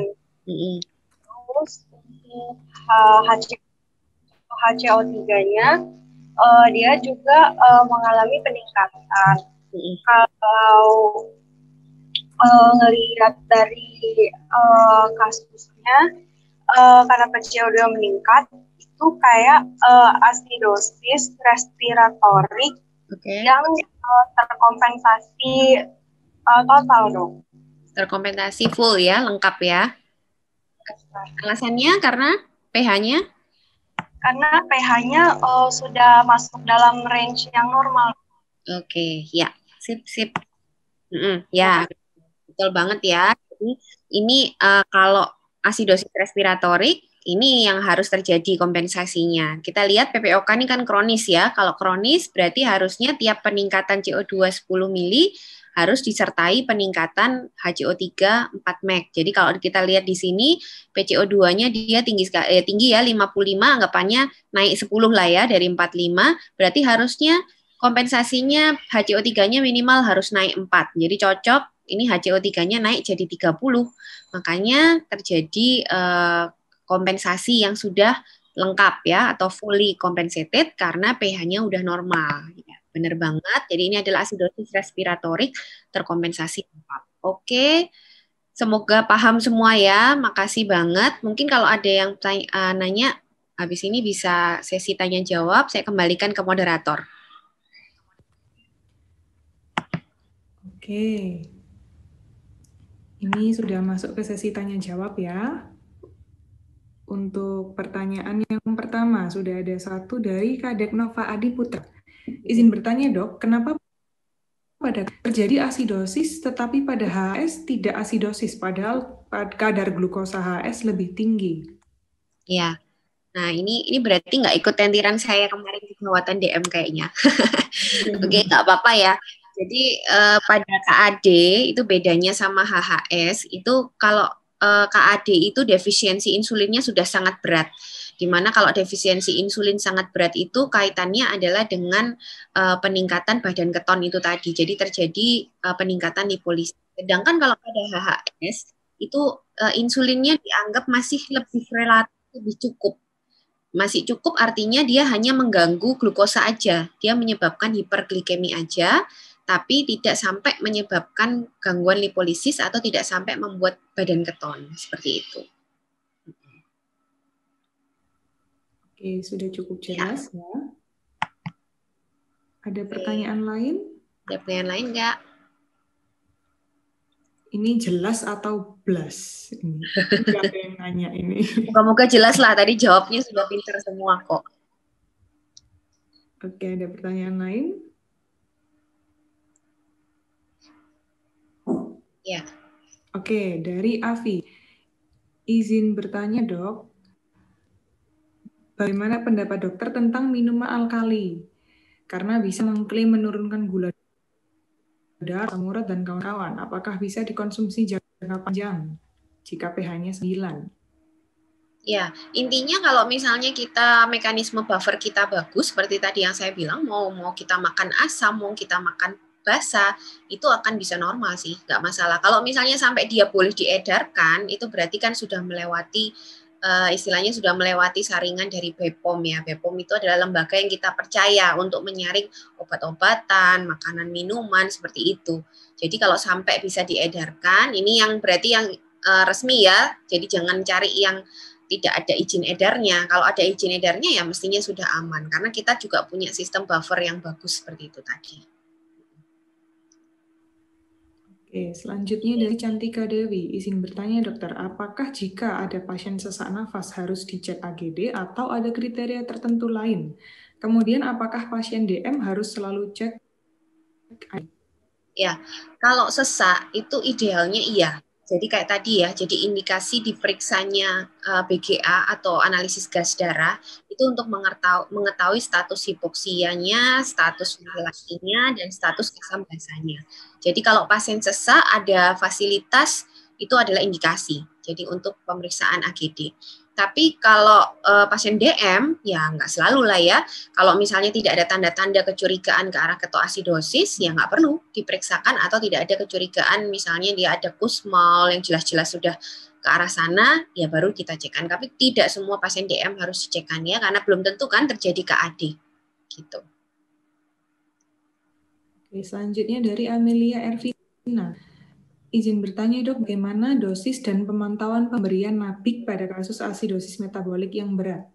Ya, oke. Ya, tadi sebenarnya sudah saya tulis rumusnya ya. Jadi rumus yang paling gampang itu adalah dengan menghitung 0, jadi ada suatu konstanta sekitar 0,5 sampai 0,6, lalu dikalikan delta dari bikarbonat. Jadi misalnya tadi bikarbonatnya 7, normalnya kan 22, berarti 22 minus 7. Berarti berapa? 15 ya, 15 dikali 0,5 dikali berat badan pasien. Itu adalah kebutuhan dari bikarbonatnya. Nah, biasanya yang beredar itu adalah bikarbonat yang 7,4%. Nanti tinggal dilihat berapa meg atau berapa milimol di situ. Biasanya kita nggak sampai sedetail itu ya. Biasanya kita tuh lihat nanti kalau misalnya yang berat seperti misalnya pada KAD itu sudah ada patokannya. Jadi kalau misalnya pH-nya kurang dari 7, langsung diberikan 75 meg misalnya seperti itu. Nanti kalau di bawah 6,9 diberikan 100 meg dalam 6 jam sampai 12 jam. Yang harus hati-hati adalah pemberian pada CKD. Kalau ada asidosis metabolik berat pada CKD, itu kita harus memberikan separuh dari kebutuhan. Itu bedanya dengan yang lain. Karena pada CKD itu bisa rawan terjadi overload karena dari sisi sodiumnya, natrium bikarbonat itu kan ada natriumnya. Jadi itu bahaya overload. Jadi kalau pada CKD rumus tadi itu kalau misalnya ketemu angka yang harus dikoreksi adalah separuhnya dulu. Jadi separuhnya dalam 24 jam. Jadi misalnya ketemunya 200 meg misalnya, kita koreksi aja 100 meg. Seperti itu. Jadi nggak boleh langsung full dose. Kalau CKD itu uniknya di situ. Dan memang selama ini yang sudah terbukti membantu, NABIC itu membantu memang hanya pada CKD. Ya, seperti yang saya bilang evidence based tadi, yang kuat baru pada CKD dan itu yang harus dipertimbangkan adalah dosis separuh itu tadi. Gitu. Oke, selanjutnya masuk melalui direct message dari Johan, izin bertanya mengenai praktis di IGD dok. Untuk koreksi anion gap asidosis metabolik, pemberian NABIC apakah diberikan dengan 3-way dan seberapa cepat? Oke, kalau koreksi anion gap asidosis tadi kan contohnya KAD seperti itu ya, itu tergantung masing-masing penyakit ya. Kalau memang dia asidosis berat baru kita koreksi karena kan memang tidak semua kita harus koreksi dengan NABIC. Nah, untuk kecepatannya itu untuk rumus kecepatannya itu yang sekarang masih saya pakai itu yang dari CKD karena yang sudah ada evidence base-nya, sudah ada level of evidence-nya ya. Jadi kalau kecepatannya itu tergantung pH-nya. Jadi kalau pH-nya rendah sekali, biasanya kita bilang rendah itu di bawah 7, itu kecepatan boleh dalam 6 jam. Jadi misalnya tadi separuh dari misalnya 200 ya, dihitung 200, yang 100 itu dimasukkan harus dalam 24 jam kan. Tapi karena ini ada kegawatan karena pH sangat rendah, itu 100 meg bisa diberikan dalam 6 jam. nggak masalah. Jadi tergantung masing-masing kondisi. Dan yang sudah ada jelas kayak rate, sebenarnya rate itu nggak ada ya, kecepatan tuh nggak ada rumusnya. Yang ada cuma dosis dan kira-kira pemberiannya dalam berapa jam gitu aja. Itu pada CKD. Jadi kalau saya selama ini kalau kayak memberikan KAD juga sudah ada guideline-nya kok. Kalau KAD itu cukup 75 sampai 100 mg aja dalam 12 jam. Tapi kalau CKD itu tergantung pH-nya tadi. Karena saya juga pernah dapat pasien dengan pH 6,8, itu kita harus lebih agresif. Jadi bisa 100 mg itu dalam 3 jam, itu boleh. Yang penting harus evaluasi, terus yang penting juga kalau misalnya ini adalah suatu cairan yang hiperosmoler ya, lebih baik kalau misalnya ada fasilitas untuk pemasangan vena sentral itu lebih baik. Karena biasanya kalau kita berikan cepat, kondisi pekat, itu bahayanya kan ekstravasasi, ya kan? Terus bahayanya juga kalau hipertonis cepat, hiperosmolaritas meningkat cepat, juga bisa menyebabkan gangguan otak. Ya, jadi harus hati-hatinya di situ. Tapi nggak ada yang saklek kecepatannya berapa, seperti kalau kita koreksi natrium, seperti kalau kita koreksi kalium, itu nggak ada. Jadi jangan takut istilahnya kalau terlalu cepat nanti terjadi aritmi atau apa, enggak sih. Cuman yang penting ya biasanya kita 3-4 jam itu yang paling gawat banget sudah. Jadi 100 mg itu masuk dalam 3-4 jam. Tapi sekali lagi lihat kondisi ya. Jadi kadang-kadang itu kalau misalnya saya lihat pasiennya misalnya usia tua, terus dia penggunaan vena perifernya mungkin juga nggak terlalu bagus. Jangan kita paksakan 100 mg. Karena kalau paksakan 100 mg terus dia ekstravasasi malah bisa terjadi luka bakar dan lain-lain. Jadi itu sangat tergantung kondisi di lapangan. Biasanya kalau berani 100 mg 3 jam, 4 jam tuh benar-benar pasti pasiennya itu vaskulernya bagus, mungkin usia masih muda ya. Sama mungkin kalau kondisi seperti itu kan kita cuma sementara aja. Kalau pH segitu pada kondisi CKD ya kita harus buru-buru atau segera untuk mempertimbangkan hemodialisis kan gitu ya. Jadi 3W boleh, 3W boleh, nggak masalah, asalkan dipertimbangkan tadi itu. Kalau kira-kira memang sulit untuk vaskulernya harus hati-hati, agak diencerkan. Kalau caranya diencerkan ya dikurangi dosisnya, tapi pemberiannya lebih cepat. Misalnya 50 mg dalam 3 jam, nanti lanjut 50 mg lagi dalam 3 jam, jadi 100 mg itu masuk dalam 6 jam. Ya, seperti itu sih, jadi nggak ada yang patokan pastinya, nggak ada. Ya, gitu. Mungkin dibaca lagi nanti untuk CKD, atau tentiran saya yang CKD kayaknya pernah bahas ini juga, ada yang nanya juga. Oke, selanjutnya dari Dr. Izam Kalbi Hanifah, izin bertanya dok, bagaimana kita menganalisa BGA, menilai oksigenasi PaO2 dan SaO2 dok, terima kasih. Mana, Dep? Masuk, itu direct message tah? Enggak dok, everyone kok. Mana sih? Di atasnya Tina H. Oh iya. Bagaimana kita menganalisa BGA menilai oksigenasi PaO2 dan SaO2? Ya dilihat kan kalau PaO2 itu normalnya kan 95, PaO2 tadi berapa? 80 sampai 100 ya. Ya udah, kalau misalnya masih dalam rentang itu artinya normal kan ya. Kalau SaO2 ya saturasi antara 95 sampai 100. Kalau di antara itu ya berarti masih normal. Ini kalau mau bicara tentang oksigenasi sebenarnya lebih dalam lagi nanti. Kan bisa ngukur namanya PaO2 per FiO2 seperti itu ya. Jadi mungkin nanti harus ada tentiran khusus juga kalau untuk terapi oksigennya. Ya, tapi yang penting kalau itu dalam batas normal ya berarti oksigenasinya tidak bermasalah. Ya, cuman ya memang harus dipertimbangkan PaO2 dalam kondisi dia pakai oksigen apa enggak. Kalau PaO2 80 sampai 100 itu kan asumsinya dia kondisi tanpa oksigen kan. Kalau misalnya kita menggunakan oksigen nasal atau menggunakan oksigen masker atau menggunakan misalnya oksigen Jackson Rees itu kan bisa beda. Justru kalau harus dihitung yang namanya PaO2 per FiO2. Ya, itu mungkin next time ya Dep ya. Karena itu harus dalam juga terapi oksigen itu. Ya, intinya kalau dia tidak menggunakan oksigen, ya patokannya nilai normalnya itu. Tapi kalau menggunakan oksigen harus dihitung ulang, karena mungkin 80-100 kalau menggunakan Jackson Rees, ya rendah itu. Udah gagal nafas, ya. Ya, gampangannya seperti itulah. Ya. Oke, selanjutnya dari Atina H. Izin bertanya tentang mix anion gap tadi, dok. Apakah secara klinis dapat terlihat perbedaannya atau hanya memperkirakan dengan diagnosa pasien saja? Ya, nggak bisa ya. Kalau anion gap itu masalahnya kita harus ngitung itu. Jadi itu kayak tadi itu benar-benar ideal banget. Jadi ada BGA, ada elektrolit. Jadi kita bisa tahu pasti ini asidosisnya ternyata anion gapnya ternyata seperti itu. Kalau enggak ya nggak usah. Yang penting kita lihat klinisnya aja kayak tadi kan. Kalau contoh kasusnya dia awalnya diare terus sampai shock hipovolemik. Kalau kita nggak mengatasi dehidrasinya dengan baik, justru akan jatuh ke kondisi asidosis laktat karena penurunan perfusi. Ya udah itu hampir pasti anion gapnya jadi double. Gitu aja. Jadi ya kita perbaiki secara klinisnya aja. Ya.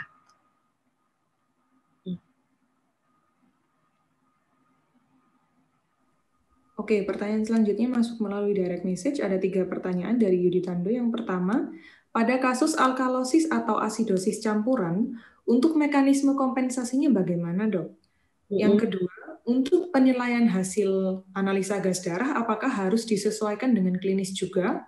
Yang ketiga, jika pada vaskes tidak terdapat sarana pemeriksaan analisa gas darah, apakah klinis cukup efektif untuk mencurigai adanya ketidakseimbangan asam basa?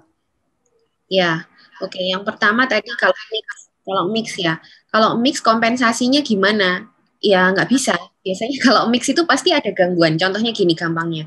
Misalnya ada CKD ya.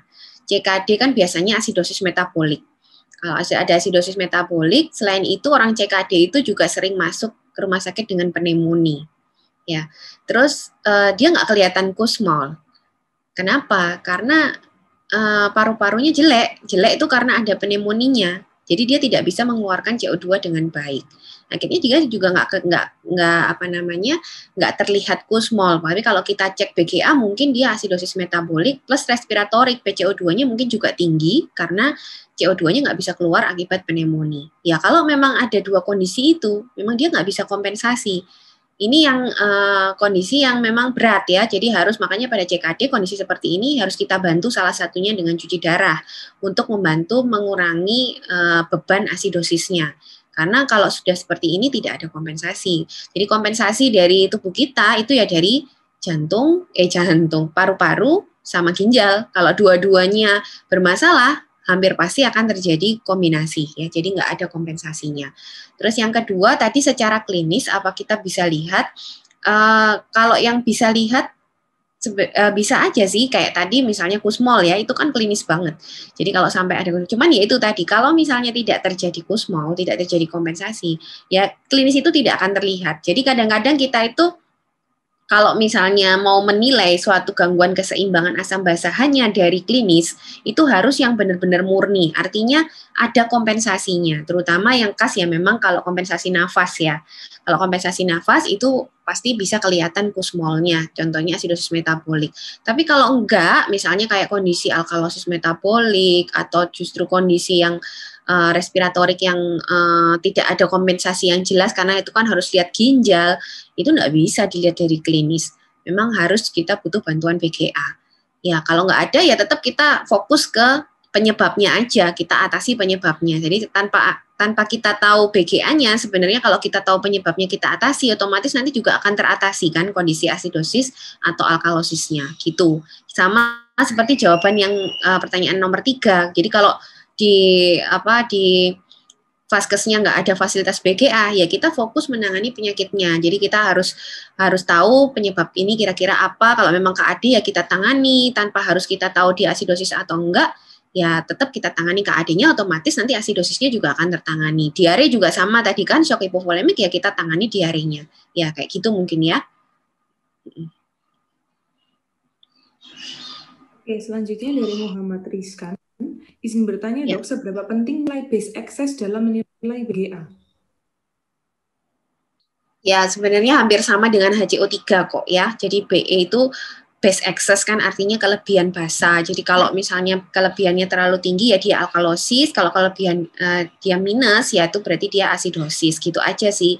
Bisa dibaca juga untuk asidosis atau alkalosis aja. Jadi nggak terlalu yang signifikan. Kalau mau baca HCO3-nya tok ya nggak apa-apa karena dia pasti akan searah dengan HCO3.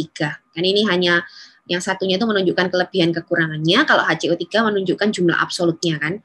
Jadi ya hampir sama. Nggak masalah ya.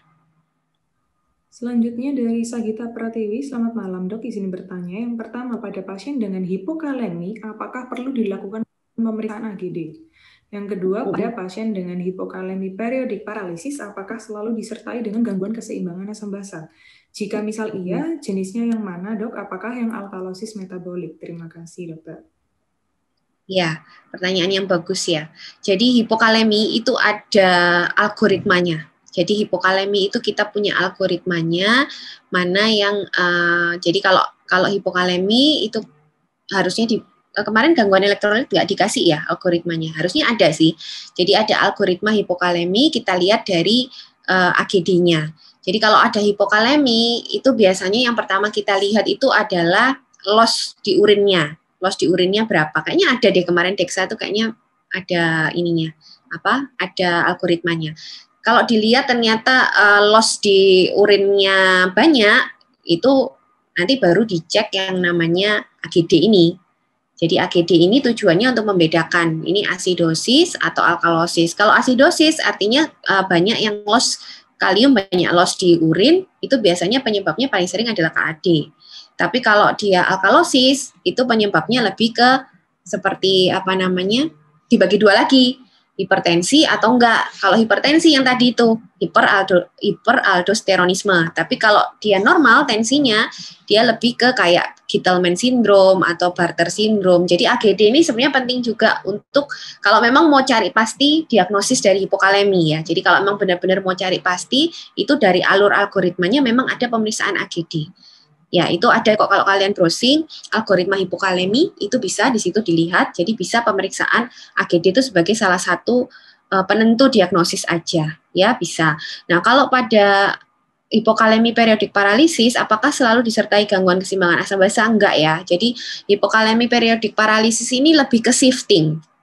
Jadi dia bukan loss. Kalau keseimbangan asam basa ini kan lebih ke loss ya, loss di ginjal atau loss Ya lebih loss ke ginjal biasanya. Kalau hipokalemic periodic paralysis ini dia lebih ke shifting. Jadi ada gangguan di membran yang menyebabkan kaliumnya itu lebih banyak shifting ke dalam sel. Jadinya dia hipokalemik. Biasanya terjadi pada hipertiroid. Hipertiroid itu karena gangguan di pompa natrium, kalau pernah tahu NAK ATPase ya. NAK ATPase itu terganggu, jadi pertukaran antara natrium kaliumnya terganggu, kaliumnya banyak masuk ke dalam sel, terjadi hipokalemi periodik paralisis. Biasanya dicetuskan oleh kondisi-kondisi misalnya habis makan glukosa berlebihan. Jadi tiba-tiba habis makan glukosa kok orangnya tiba-tiba lemas kakinya, itu hipokalemi periodik paralisis dan terjadi berulang. Dan tidak selalu disertai gangguan keseimbangan asam basa, karena dia dengan shifting dengan itu aja dia bisa terjadi. Meskipun pada kondisi alkalosis juga bisa terjadi shift kan ya, hipokalemi, tapi kalau periodik paralisis secara patofisiologi dan penyebab itu lebih disebabkan oleh gangguan dari NAK ATPase itu. Jadi tidak terlalu terkait dengan keseimbangan asam basa ya, gitu. Oke, selanjutnya dari Agustina RP. Selamat malam dok, izin bertanya. Untuk asidosis hiperkloremik, apakah ada tata laksana khusus untuk menurunkan kadar klorid yang tinggi tersebut? Kemudian jika pasien masuk dalam kondisi asidosis laktat saat dirawat sebelumnya menerima RL, apakah dihentikan? Kemudian jika pada pasien edem paru, alternatif nabik dalam mengkoreksi asidosisnya apa ya dok? Terima kasih. Oke. Ya, pertanyaan pertama, untuk asidosis hiperkloremik, apakah ada tata laksana khusus untuk menurunkan kadar klorid? Nggak perlu. Jadi klorid ini ngikut sama asamnya. Jadi ya kita perbaiki aja asidosisnya, nanti kloridnya akan turun lagi, seperti yang tadi itu. Jadi kalau pada alkalosis kan juga sama, dia loss misalnya dari muntah tadi ya, dia loss H+-nya, Cl-nya ikut kan, akhirnya dia hipoklorid, ya terapinya dengan memberikan NaCl. Sama kalau asidosis, dia hiperkloremik, terapi aja atau tangani aja asidosisnya, nanti kloridnya juga akan ikut turun sendiri. Jadi kita tidak pernah menerapi klorid khusus ya, jadi secara khusus itu nggak pernah. Lalu untuk kondisi aksidosis laktat menggunakan RL sebenarnya nggak apa-apa karena beda. Karena RL yang ringer laktat yang dimasuk ini nanti akan dimetabolisme oleh liver. Jadi justru kalau livernya terganggu itu yang nggak boleh. Tapi kalau livernya tidak terganggu, nggak masalah, karena laktat yang masuk dari RL itu akan dimetabolisme, dia tidak akan memberi beban laktat lagi. Karena di sini asidosis laktat yang terjadi, ini kan karena terjadi penurunan perfusi ya, jadi terjadi metabolisme anaerob, laktatnya itu banyak di sel. Jadi tidak berhubungan atau tidak akan ditambah beban oleh RL. Justru pada kondisi-kondisi hipovolemik, pilihan pertama tetap RL atau NS, nggak masalah, asalkan livernya masih tidak terganggu ya. Kalau livernya ada gangguan, tidak boleh, karena laktatnya itu nanti akan semakin memberi beban, karena dia nggak bisa dimetabolisme. Tapi selama livernya normal, it's okay, nggak masalah ya. Jadi tidak harus mengganti RL-nya. Terus untuk edem paru, nabik dalam mengkoreksi asidosis, nggak boleh. Jadi kalau ada edem paru, tidak boleh mengkoreksi asidosis dengan cara apapun, kecuali edem parunya sudah ditangani, misalnya dengan ventilator. Ya, kalau sudah ditangani dengan ventilator, dipastikan CO2-nya bisa keluar dengan baik, baru boleh dikoreksi nabik. Jadi kalau kita punya pasien seperti ini, memang kita nggak bisa koreksi. Itu termasuk kontraindikasi ya. Atau langsung dilakukan cuci darah, gitu. Kalau memang dia kondisinya CKD, edem paru plus asidosis berat, ya cuci darah itu paling aman. Jadi nggak boleh memberikan nabik. Atau yang lain, jadi nggak ada. Nabik sebenarnya ada sih pilihan selain nabik, itu kalau pernah dengar, apa sih namanya itu? Totilak ya. Jadi nabik sama totilak itu sama-sama bisa mengkoreksi asidosis. Bedanya kalau nabik itu tidak mempengaruhi elektrolit, kalau totilak bisa mempengaruhi elektrolit. Cuman sama-sama tidak boleh diberikan kalau CO2-nya tetap tidak bisa keluar. Intinya kalau ada edem paru nggak boleh ya, tidak boleh diberikan apapun. Oke, lanjut. Oke, selanjutnya dari Monica Kristina, izin bertanya, dok, penggunaan spironolakton pada heart failure reduce AF, apakah beresiko menimbulkan gangguan elektrolit atau asidosis metabolik, dok? Terima kasih. Enggak ya. Kalau spironolakton kan dia anti aldosteron ya. Kalau sampai menimbulkan asidosis sepertinya enggak. Asidosis yang terjadi pada heart failure lebih ke asidosis laktat sih, karena kan kekurangan perfusi juga kalau terjadi reduce EF-nya ya. Tapi kalau dari spironolaktonnya sendiri sih jarang terjadi sampai komplikasi sampai menyebabkan asidosis metabolik, jarang banget. Ya kan itu efeknya juga nggak besar kan. Cuman kalau sampai terjadi asidosis ya kita pikirin yang lain, mungkin sudah ada gangguan ginjal atau cardiorenal syndrome, atau mungkin lebih ke perfusi yang kurang akibat EF-nya yang rendah itu tadi. Ya, jadi bukan karena spironolaktonnya. Oke, selanjutnya dari Dr. Dwi Renti. Selamat malam, dok, izin bertanya. Untuk pasien CKD yang sering mengalami asidosis metabolik, bagaimana cara menjaga keseimbangan asam basanya? Apakah harus selalu mengkonsumsi nabik? Pemeriksaan AGD pada pasien CKD rutin, apakah juga harus dirutinkan? Ya, untuk pasien CKD ya memang sering ya mengalami asidosis, kalau terutama kalau CKD yang sudah stadium 4, 5, mau masuk 5 ya, 3 sampai 5, itu biasanya komplikasi pasti sudah ada, salah satunya problemnya adalah asidosis metabolik. Pada CKD itu kita punya target, jadi bikarbonat atau HCO3 itu harus antara 22 sampai 28. Jadi kalau di bawah itu memang kita harus memberikan nabik oral. Ini kalau kronis tidak ada kegawatan, boleh diberikan nabik oral, nggak masalah. Dan tetap pemberiannya nggak boleh langsung, misalnya, yaitu tadi harus separuh. Jadi misalnya diberikan 1 sampai 2 kali aja. Jadi tidak boleh terlalu banyak karena bahaya akan menjadi overload. Tapi memang harus dijaga keseimbangannya, salah satunya dengan memberikan nabik oral. Itu salah satu terapi CKD juga ya, ada di guideline juga untuk nabik oralnya. Tapi kalau masih di atas itu ya, maksudnya masih antara 22 sampai 28, itu nggak perlu diberikan ya. Jadi tergantung kondisi, tidak semua pasien CKD juga diberikan nabik oral. Lalu untuk pemeriksaan AGD pada pasien CKD, HD rutin apa tidak harus rutin? Enggak ya, selama tidak ada indikasi, artinya kalau apalagi sudah HD rutin. Kalau sudah HD rutin itu biasanya asidosisnya ya kalau tidak ada, maksudnya dia HD-nya sudah sesuai jadwal, biasanya tidak akan terjadi suatu kegawatan dari asidosisnya, jadi nggak perlu dilakukan AGD rutin ya.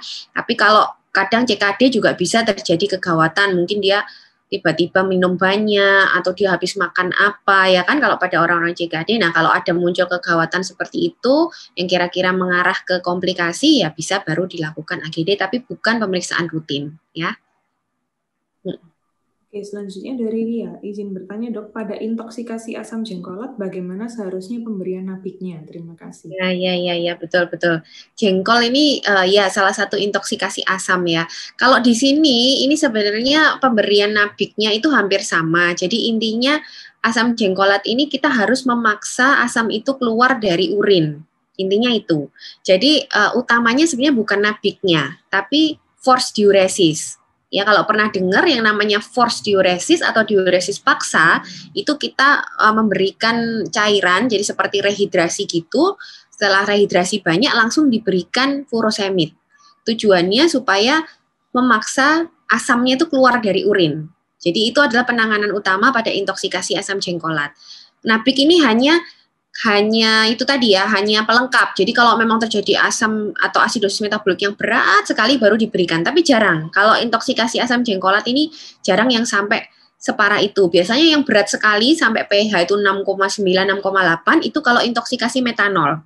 Ya, kalau pernah tahu cukre apa-apa itu, kalau orang datang dengan riwayat dia habis minum oplosan, biasanya dalam waktu 2-3 hari sebelumnya datang itu pasti asidosisnya berat.